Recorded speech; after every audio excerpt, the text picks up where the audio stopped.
Welcome to Sino-Insider. My name is Chu-cheng, a senior researcher of the Sino-Insider, and I'm also a professor emeritus of the Political Science Department, National Taiwan University. For decades, China has become a focal point of interest in the world.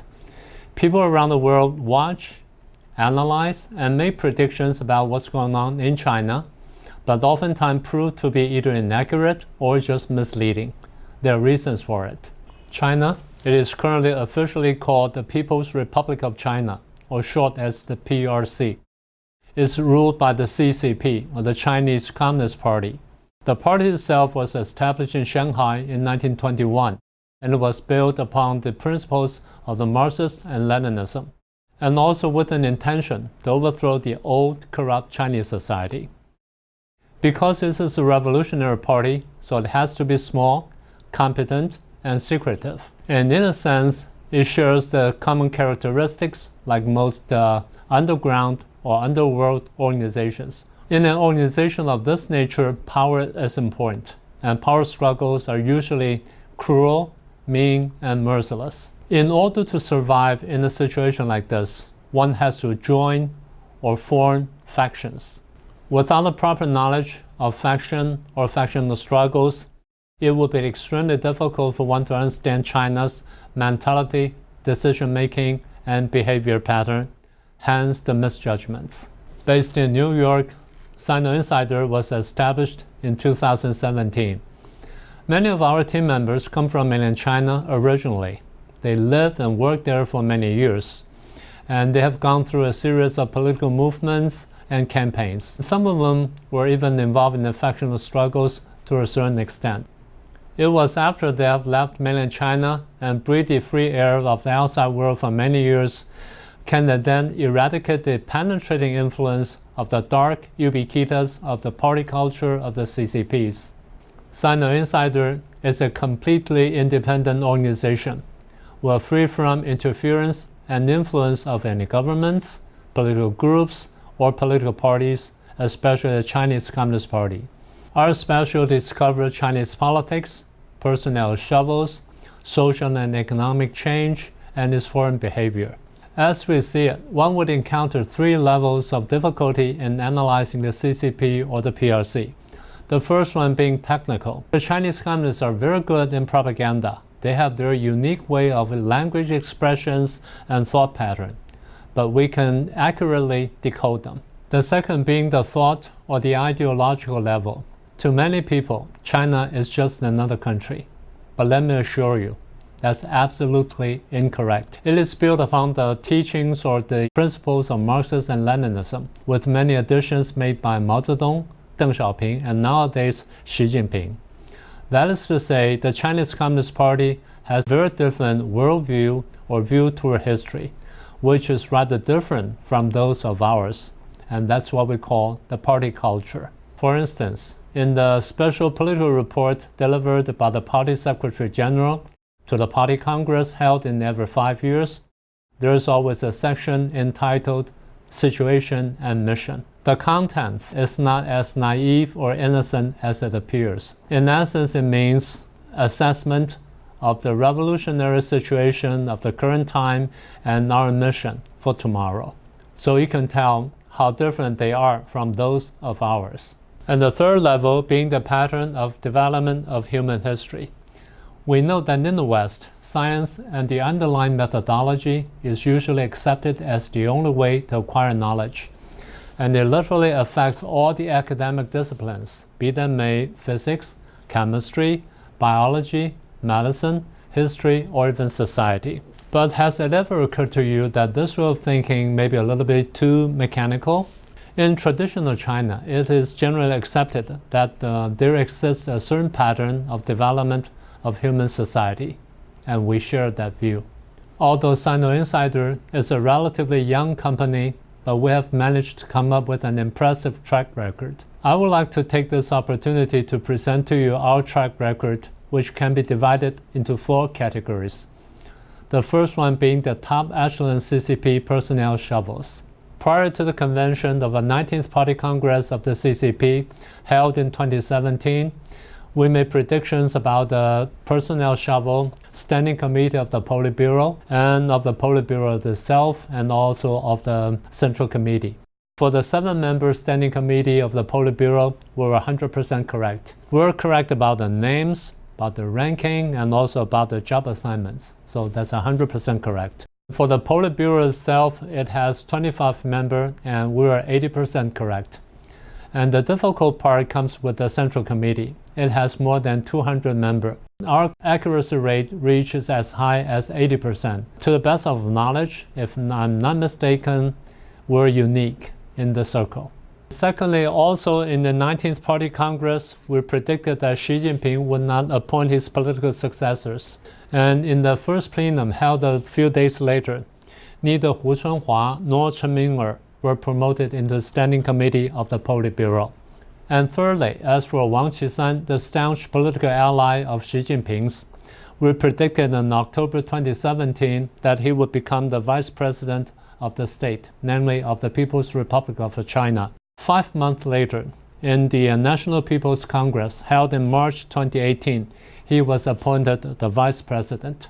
And for the vice premier of the State Department, we were correct about their names, ranking, and also of their job assignments in our predictions.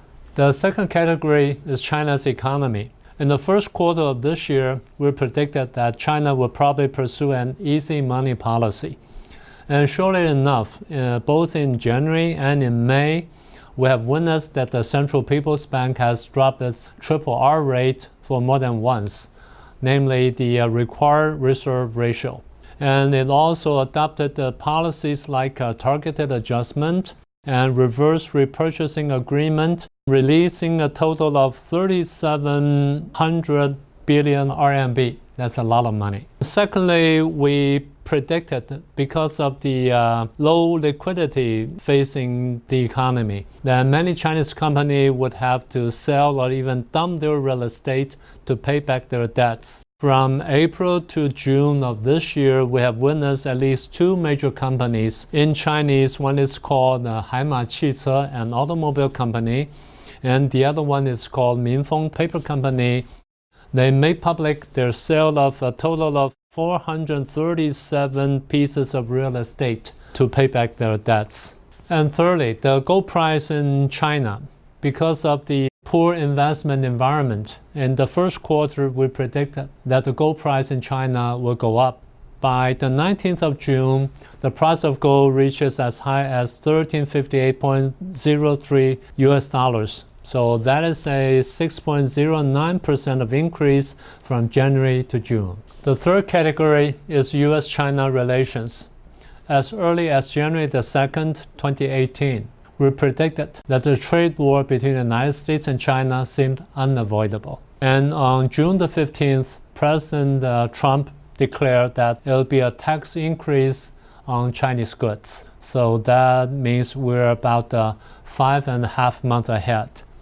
And secondly, also in 2018, on May the 4th, we predicted that the United States may give the Chinese company the ZTE approbation. On July the 13th, 2018, about 2 months later, the Commerce Department of the United States declared that they were going to lift the ban on the ZTE. On July the 27th, 2018, we predicted that the United States is establishing a new world order without the interference of the PRC. On December the 4th, the same year, the Secretary of State, in a speech entitled Restore Nation State in Liberal International Order. So again, we're correct on that point. On August 17th, 2018, SinoInsider predicted that the United States policy toward China may be changed. And in less than 2 weeks later, we predicted that this policy change may probably take an ideological turn.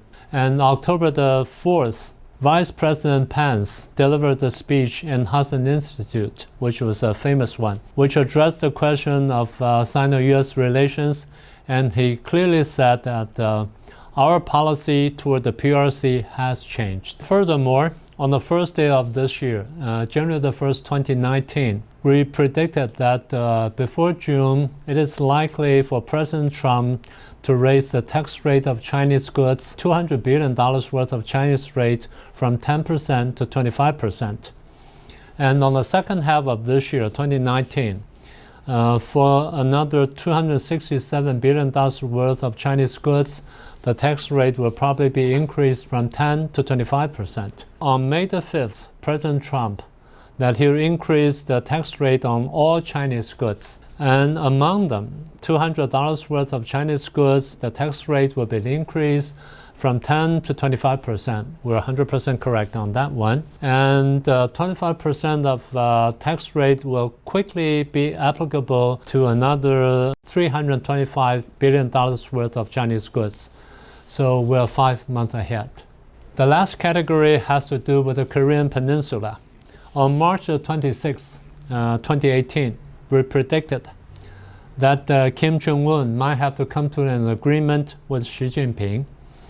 He will probably have to give up his nuclear arsenal in exchange for the total lift of the ban or of the sanction imposed by the United States, but maintain his control over North Korea. And 2 days later, on March 28th, the new China News Agency made public the secret visit to China by Kim Jong-un. And during the meeting, it is reported that Kim Jong-un said the denuclearization of the peninsula issue was the last words left over by both Kim Jong-un and Kim Jong-il. So that means the question of nuclear issue of the peninsula is negotiable. And secondly, on May the 24th, 2018, Trump announced that he was going to cancel the summit meeting in Singapore in June with Kim Jong-un. But we predicted the summit meeting will be carried on. And surely enough, on the 12th of June, the summit meeting was held between the two governments and two leaders in Singapore. And thirdly, on January the 1st this year, we predicted there would be a second summit meeting between both Trump and Kim Jong-un in this year, 2019. And as we all know, in February 27th and to the 28th, the second round of the summit meeting between the two leaders was held in Vietnam.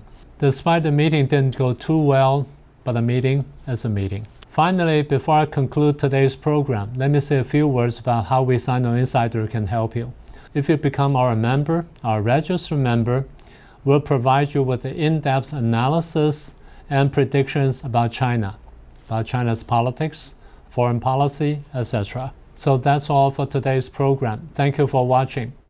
If you're interested in us, please visit our website. I'll see you next time.